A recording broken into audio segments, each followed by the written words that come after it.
Let me go for it.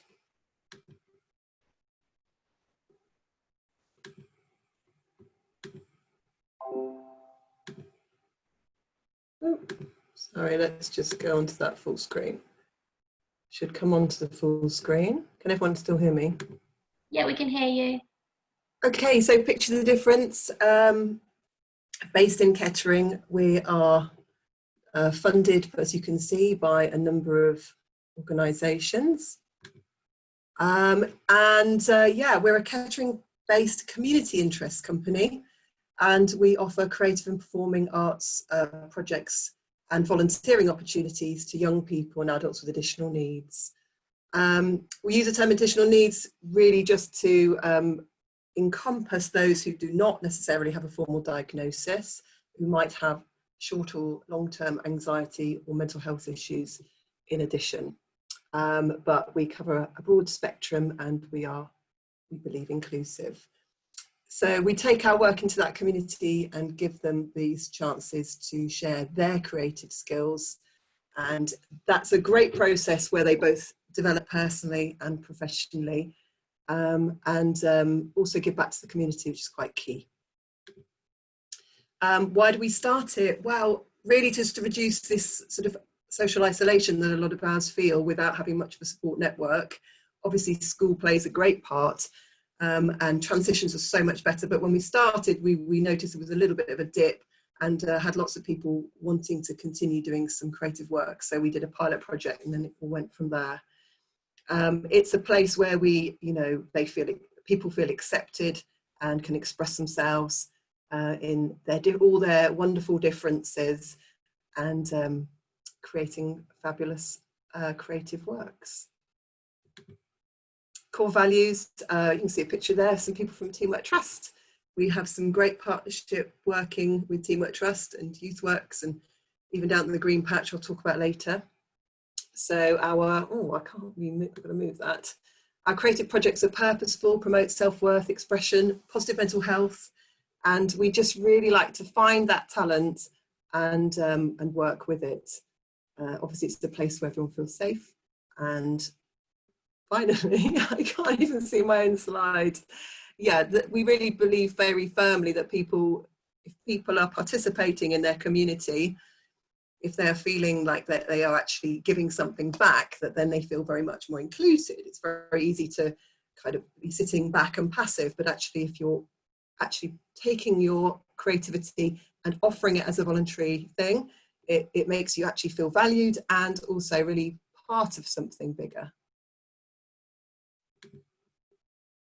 Am I moving this black box around for everybody, or is it just for me? No, it looks fine here. Okay, fine.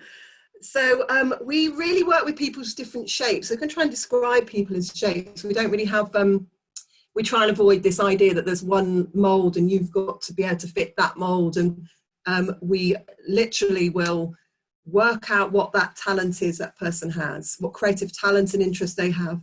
And we co-produce our projects. We work together. We don't impose our ideas. We work together as a whole team with our participants, and we sort of plan those talents and those interests into what we create. So we kind of work around the different shapes rather than trying to get shapes to fit in a particular mould. In that respect, it's very bespoke. And also it gives people a chance to feel that they have got something to offer, however small. So if you're mad keen on Doctor Who, you will find a place for that Doctor Who to appear, or a time traveller in something that we do. Thematic, we love to challenge our participants to be thinking. Their thinking skills are really important for us, that we have not just people participating, but actually thinking about current issues and issues that are relevant to them and to other people. So we love social themes. We've done a film about mental health. We don't shy away from those gritty subjects, but we always frame it positively, and we always look at how we can work with those maybe difficult memories or difficult times, but we also find it a really cathartic thing and a really therapeutic approach, where people can express themselves to learn to understand and to tackle situations or issues that they've found affecting them in their lives. Here, so our current theme, which we were doing before lockdown, and then we kind of shut down and we were like, oh no, what are we going to do? But we're back on it. It's called The Names We Call Ourselves. Loads of exciting creative work has been happening remotely during lockdown and also now. Animation, 2D animation, 3D. Some of our members have got some real talent. There's Max here, you can see, who's doing stop motion animation. He's an animation degree student and he has autism, and he loves to come to our project, and he's very good at demonstrating how this works and working with other people, and he's building confidence all the time. But to have that talent in-house is like a great art team. And there's just a bit more artwork there. It sounds like it's going to be like negative. It isn't. It's basically the idea for an immersive theatre piece where audience would move through different rooms and go through a whole journey, name shame, then going to the protest room, then going to an exploring identity room, and then reclaiming their name. And within each room, there's going to be drama pieces, animation, projections of animation, songs, you know, bands playing and all sorts of things going. So it's quite vibrant, and crucially something that we could deliver on a digital platform should we need to. There's a link. We've got Facebook, we've got a YouTube channel, PTD Films. You can check out our work on there. There's a film we're really proud of that was showcased at the Odeon, called 1 in 4, an original soundtrack, 100% additional need cast, and all written, co-produced and co-written with the participants. Really some outstanding acting in that.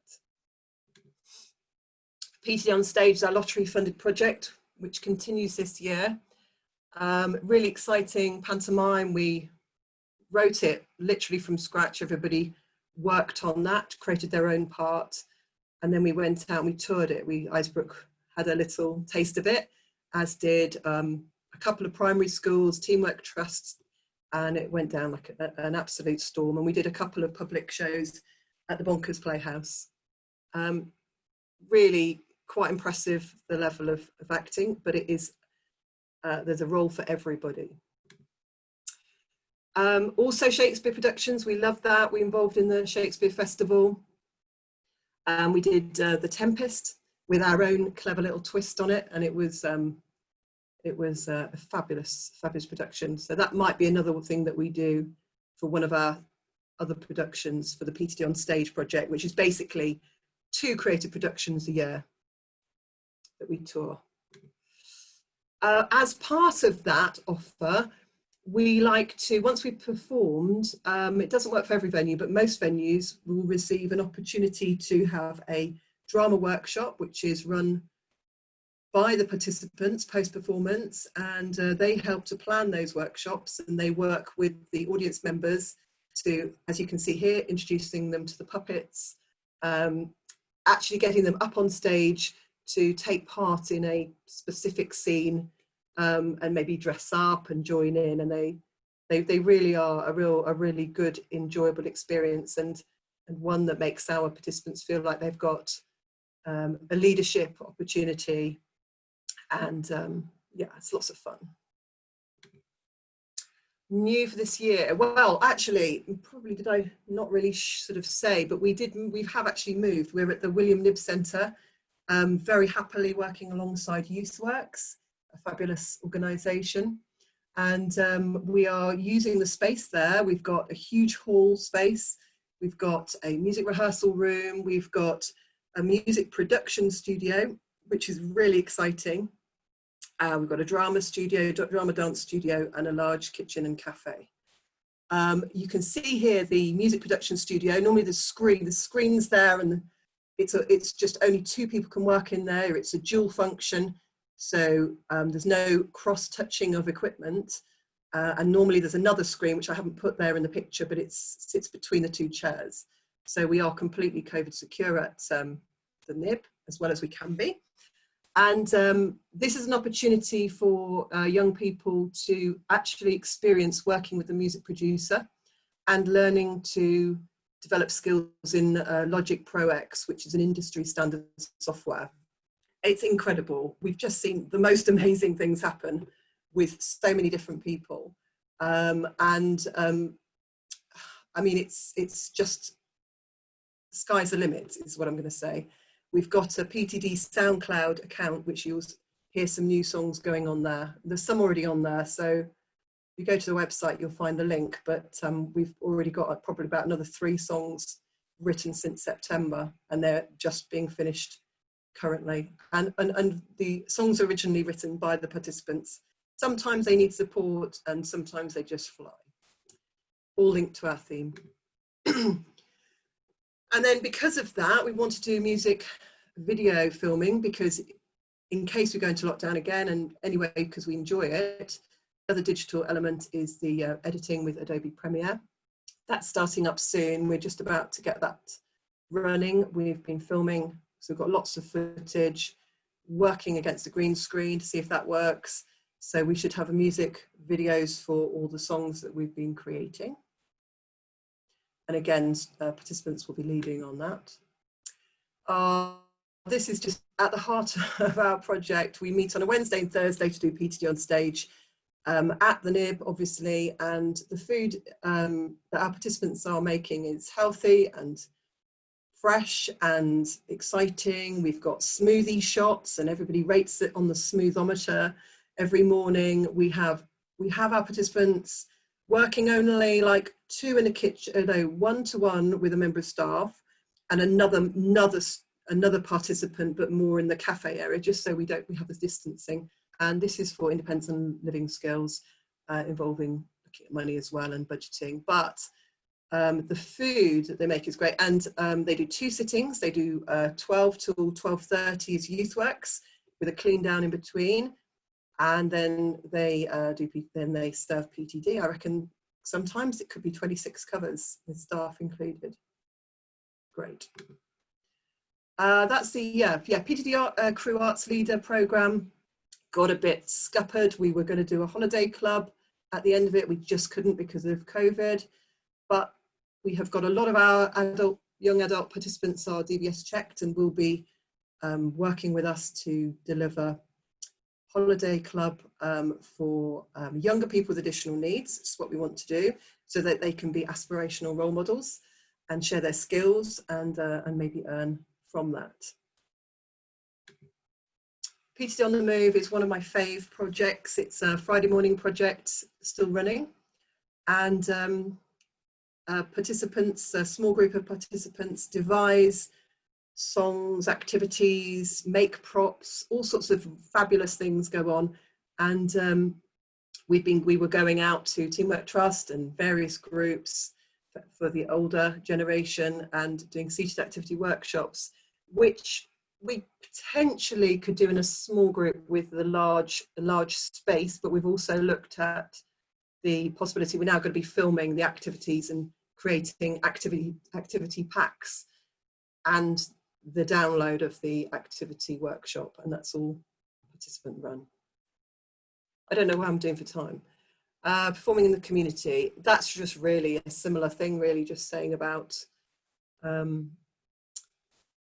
just what a difference they make, sort of difference they make. And it's lovely really, because it's going from potentially social isolation to being really visible in the community and actually being recognised for their talent and ability, not the disability. So it's a lot of fun. We do Blacklight Theatre. We do that with Eyesbrook and Rowan Gate, but we take that to the school. We're obviously not doing that right now, but we will be hopefully doing something of an offer with that. So we do have all the opportunity to use UV light and lots of great props and things. So we can always be approached if anybody's interested in getting involved in that. And club nights are on hold, obviously. Next club night we do is going to be a UV club night, but it's a great time. Monday nights is a social night also, but that's something we've just paused for now. During lockdown, we did a rapid response so that as soon as we were able to meet outdoors, we had set up a piece of land very kindly. Groundworks worked with us, who run the Green Patch, and allowed us a piece of land down there. And we have been working with our participants, socially distancing right through the summer, just to make sure that they could meet again and weren't sort of tucked away and anxious. And it's now a legacy. It's a great lockdown legacy. So we have this space, we've got an opportunity for hours to volunteer down there. That's kind of in progress, those photos. And then that's it really. We had a lovely support from the Kettering Huxlow Rotary Club and the Kettering Quakers, and they donated, and we had plants delivered, and we basically kind of had a digger out there at one point. We worked very hard, but we've got that transformed from literally brambles and a steep bank to what you see there. We've got some empty raised beds at the back. There are vegetable beds. We'll be growing vegetables to supplement participants' fresh food supplies at home, but also to use in our kitchen for our adventures in food. And that's it.